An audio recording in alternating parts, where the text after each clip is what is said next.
భారతీయ ఛానల్కి స్వాగతం. జై శ్రీరామ్, హర హర మహాదేవ్.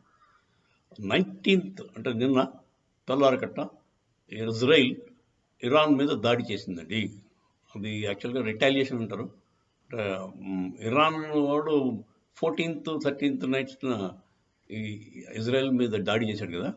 ఆల్మోస్ట్ 300 పైచలకు drones, ballistic missiles, cruise missiles వాడి చేశాడు. కాకపోతే ఇజ్రాయెల్ తాలూకు ఐరన్ డోము అనే ఎయిర్ డిఫెన్స్ సిస్టము చాలా బాగా పనిచేసింది. ఈ ఇరాన్ అదే ఇజ్రాయెల్ దాకా రాకముందే వాళ్ళు పంపించిన ఇరాన్ వాళ్ళు వేసిన డ్రోన్స్ అన్నీ కూడా న్యూట్రలైజ్ అయిపోయి, అలాగే బ్యాలిస్టిక్ మిసైల్స్లో కూడా చాలా మటుకు 110 వేస్తే 103 దాకా బ్యాలిస్టిక్ మిసైల్స్ని దారిలోనే వాళ్ళు ఇంటర్సెప్ట్ చేశారు. మధ్యలోనే దాన్ని హతం చేస్తారు. అది యాక్చువల్గా 7 చేరుకున్నాయి ఇజ్రాయెల్కి. అది ఎక్కడ పెద్దగా డ్యామేజ్ జరగలేదని అంటున్నారు. సరే, ఇజ్రాయెల్ అయితే బతికిపోయింది. అంటే వీళ్ళ భయంకరమైన అటాక్ వల్ల ఇజ్రాయెల్కి పెద్ద అనుకున్నంత డ్యామేజ్ జరగలేదు. చెప్పాలంటే చాలా తక్కువ డ్యామేజ్ జరిగింది. సో కానీ వీళ్ళు చేసిన పని ఏంటి? ఇజ్రాయెల్ వాడు ఏం చేశారంటే, వీళ్ళు సిరియాలోను ఇరాక్లోనూ ఉన్న కొన్ని ఎయిర్ డిఫెన్స్ సిస్టమ్స్ తాలూకు స్థావరాలు ఉంటాయి. ముందస్తు అడ్వాన్స్గా వార్నింగ్ ఇచ్చే సిస్టమ్స్ ఉన్నాయి. ముందస్తు అంటే ఇలా వస్తుంది మెసేజ్ అని చెప్పే స్థావరాలు ఉన్నాయి. దాన్ని పట్టుకుని దాన్ని ఆధారించుకుని వీళ్ళు యాక్చువల్ ఎయిర్ డిఫెన్స్ సిస్టమ్ పనిచేస్తారు. సో ఇది ముందు ఏం చేశారంటే, ఇజ్రాయెల్ వాళ్ళు ఇరాక్లో ఉన్న ఎయిర్ డిఫెన్స్ సిస్టమ్ తాలూకు ఎక్విప్మెంట్ని, సిరియాలో ఉన్న ఎక్విప్మెంట్ని ధ్వంసం చేశారు. దాంతో నెక్స్ట్ యాక్చువల్ మెసేజ్ వచ్చేసరికి వీళ్ళ ఎయిర్ డిఫెన్స్ సిస్టమ్ పనిచేయలేదు. ఇరాన్లో ఉన్న ఎయిర్ డిఫెన్స్ సిస్టమ్ పనిచేయలేదు. దాంతో మెసేజ్ వెళ్ళి ఎక్కడ కావాలంటే అక్కడ వాళ్ళకి కావాల్సిన టార్గెట్స్ని హిట్ చేశాయి. టార్గెట్స్ కూడా వీళ్ళు అక్కడక్కడ తెహరాన్లో తెహరాన్ క్యాపిటల్ ఆఫ్ ఇరాన్, తెహరాన్లో పడ్డాయి. తర్వాత ఏమో కొన్ని న్యూక్లియర్ ఎస్టాబ్లిష్మెంట్స్ ఎక్కడెక్కడ ఉన్నాయో అక్కడ కూడా కొట్టారు. ఎక్కడంటే నాతాన్ అనే ప్లేస్ ఉంది.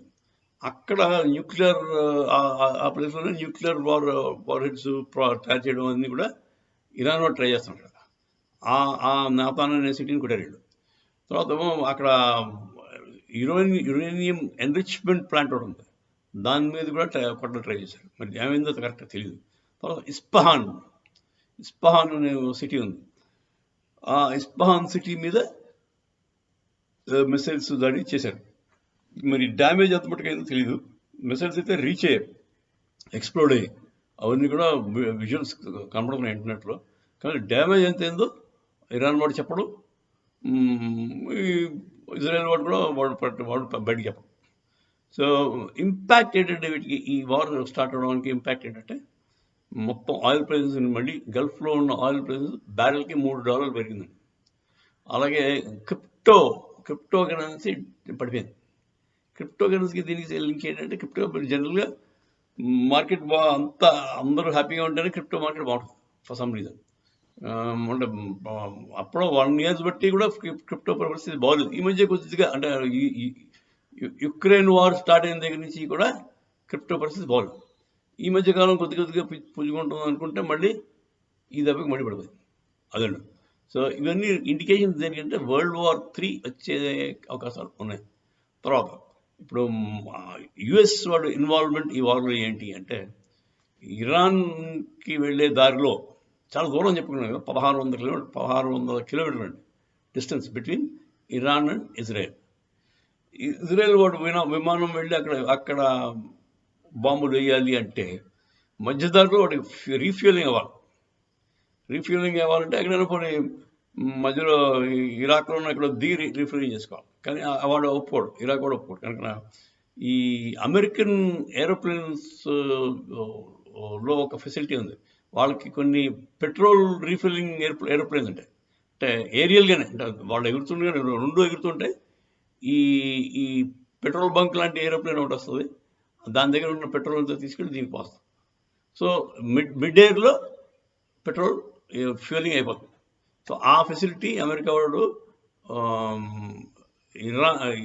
ఇజ్రాయిలీ ఏరోప్లేన్స్కి కలిగించాడు. దానివల్ల వాడు వెళ్ళి బాంబు చేయగలిగారు, ఎయిర్వేల్ బాంబే. సో అమెరికా డైరెక్ట్గానే ఇన్వాల్వ్ అయినట్టు కనపడుతుంది. సో తర్వాత ఏమో ఈ అదే నెక్స్ట్ మిగతా దేశాలు కూడా అమెరికా ఇన్వాల్వ్ అయితే చైనాను రష్యా కూడా అటుపక్క కాయడానికి అవకాశం ఉంది. చైనా రష్యా మేజర్ కంట్రీస్ అక్కడ. కాకపోతే Russia is fully busy. Russia దాని బాధలో అది ఉంది, దానివల్ల పెద్ద ఉపయోగం లేదు వాటికి. తర్వాత మరి చైనా ఎంత మటుకు ఎంత సీరియస్గా తీసుకున్నా తెలీదు. కాకపోతే ఇంక సౌదీ అరేబియా అలాంటి వాళ్ళు, జార్డాన్ అనుకోండి, జార్డాన్ ఇటువైపు కాసింది. అంటే వాళ్ళు even though Jordan is Islamic country, కాకపోతే వాళ్ళు షియా సున్నీ తేడాలు ఉన్నాయి కదా, దానివల్ల జార్డాన్ ఏమో మళ్ళీ ఇజ్రాయెల్ వైపు సపోర్ట్ ఇచ్చింది. లాస్ట్ టైం వాళ్ళ 14th 13th వాళ్ళు పంపించిన డ్రోన్ అటాక్స్ అన్నీ కూడా జార్డాన్ మీదకి వస్తున్నప్పుడు జార్డాన్ వాళ్ళే ఇంటర్సెప్ట్ చేశారు. అదొక విచిత్రం. తర్వాత ఇప్పుడు ఈ ఇరాన్ తాలూకు సపోర్టింగ్ ఇన్స్టిట్యూషన్స్ ఉన్నాయి కదా, అండ్ టెర్రరిస్ట్ ఆర్గనైజేషన్స్. మొన్నదాకా ఇరాన్కి ఇజ్రాయెల్కి ఈ యుద్ధం ఎప్పటి నుంచి 89 నుంచి స్టార్ట్ అయిందండి.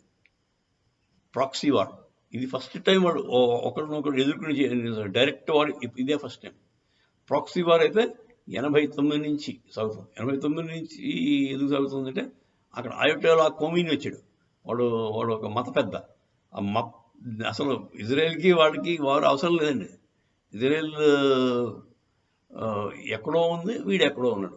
1000 కిలోమీటర్ల డిస్టెన్స్లో ఉన్నారు. ఒకరికి కామన్ బార్డర్ లేదు. అయినా కూడా ఎందుకు వచ్చింది ప్రాబ్లం అంటే మతపరంగా ఇజ్రాయెల్ని అక్కడ లేకుండా చేయాలి. అంటే యోధులు ఆ ఏరియాలో ఉండకూడదు. జార్డాన్ జెరూసలాం ఆ ఏరియా ఉంది కదా, అంతా సాయిబుల్దే అని వాళ్ళ ఫీలింగ్. సరే, అయితే వాళ్ళ పుస్తకంలో కూడా రాశాడు ఏమని, వాళ్ళని చంపితే కానీ నీకు మోక్షం లేదు. సో దాంతో పాపం వీళ్ళు మత పెద్దలు కదా, వాళ్ళు మతంతోనే బతుకుతారు. మతాన్ని రెచ్చగొట్టి మనుషుల్ని పిచ్చివాళ్ళు చేసి దాని మీదే వాళ్ళ ఫోకస్ అంటారు. సో మత పెద్దలకి ప్రాబ్లం, వాడు ఉనికి ఏంటి, ఉనికి ఉండదు. వాడు చెప్పినట్టు వినాలంటే అందరూ వాడు ఏదో ఇలాంటి పిచ్చి పనులు చేస్తుంటారు. సో అదండి మెయిన్ కారణం. 89 నుంచి వీళ్ళకి పరోక్షంగా జరుగుతుంది. దానికోసమని ఈ హమాస్, హిజ్బుల్లా, హౌతీ అలాంటి ఆర్గనైజేషన్స్ ఉన్నాయి. అది 3 దిక్కుల్లో ఉన్నాయి. ఒకటేమో యమెన్లో ఉంటుంది, ఒకటేమో సిరియాలో ఉంటుంది, ఇంకోటేమో గాజా స్ట్రిప్లోను పాలస్తీన్లో ఉంటుంది. సో వీళ్ళందరూ కూడా ఏకకాలంలో అటాక్ ఇస్తే ఇబ్బందికరమేమో ఇజ్రాయెల్కి అని చెప్పుకోవచ్చు. కానీ వాళ్ళకి వీళ్ళంతా ఉన్నారు. ఇజ్రాయెల్కి ఎంతమంది వచ్చినా support UK, US, France, Germany అలాంటి పెద్ద పెద్ద అడ్వాన్స్డ్ టెక్నాలజీ ఉన్న దేశాలు సపోర్ట్ ఉంది. ఇప్పుడు ఈ రోజుల్లో వారంతా కూడా మీకు ఎంత ధైర్యం ఉంది, ఎంత దమ్ము ఉంది బట్టి కాదండి, మీకు ఎంత టెక్నాలజికల్ అడ్వాన్స్మెంట్ ఉంది, సాంకేతికంగా మీరు ఎంతమంది ఉన్నారు, అదొక దాంతోనే వారు నడుస్తున్నారు. సో టెక్నాలజికల్ అడ్వాన్స్మెంట్ చాలా ముఖ్యము.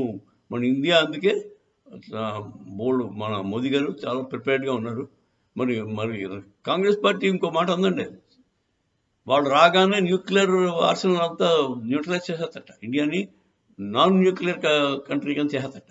మన గొప్ప శాంతి కామకుడైన మన రాహుల్ గాంధీ గారు ఆమె చేస్తాడు.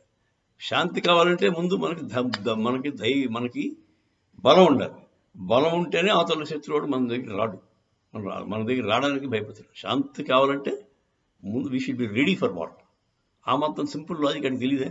ఆడు ముత్తాత నెహ్రూ గారు కూడా అదే పని చేసాడు. నాకు ఆర్మీ ఎందుకు అన్నాడు. అందుకే వచ్చి 2 సార్లు ఒకడాడు. వాడున్న టైంలోనే పాకిస్తాన్ వాడు కబ్జాలు చేశాడు, కొంత చంక్ హాఫ్ ఆఫ్ కాశ్మీర్ లాగాడు. మరి చైనా వాడు పెద్ద chunk of land Akshay China అంతా లాగేశాడు. సో శాంతి అంటే ధైర్యంగా ఉన్నవాడు, బలమైన వాడు శాంతిని చెప్పాలి. అంతేగాని ఏమీ లేనివాడు, అడుక్కునేవాడు నేను శాంతి అంటే వాడిని అందరూ జలగొడతారు. అందుచేత సిద్ధాంతం కరెక్ట్ కాదు.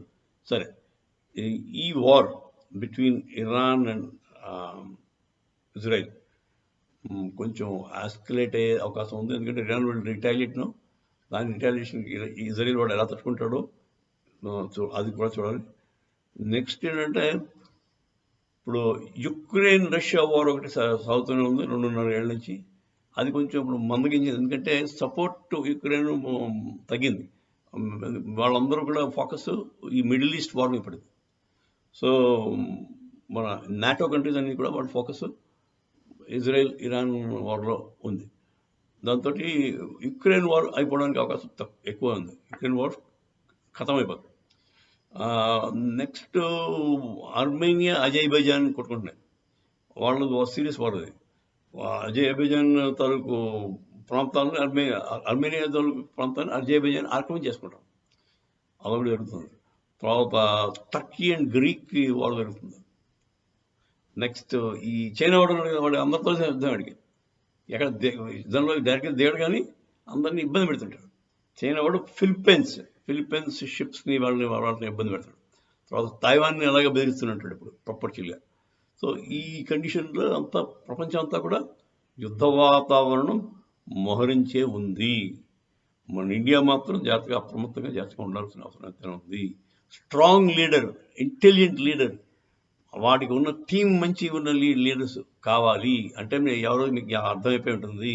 వీ నీడ్ మోదీ గారు టు సేవ్ అస్. మోదీ మనని కరోనా నుంచి రక్షించాడు, అలాగే ఈ పెద్ద ఉపద్రవం నుంచి కూడా మోదీ మనకి రక్షకుడు. ఆయన ఓటు వేయండి మహాప్రభు. ఎట్టి పరిస్థితుల్లో మీరు మోదీ గారిని మర్చిపోకండి. Modi is our saviour. Modi ఉంటేనే మనం ఉన్నాం, మోదీ లేకపోతే మనం ఉన్నాం. జై శ్రీరామ్. హర హర మహాదేవ్.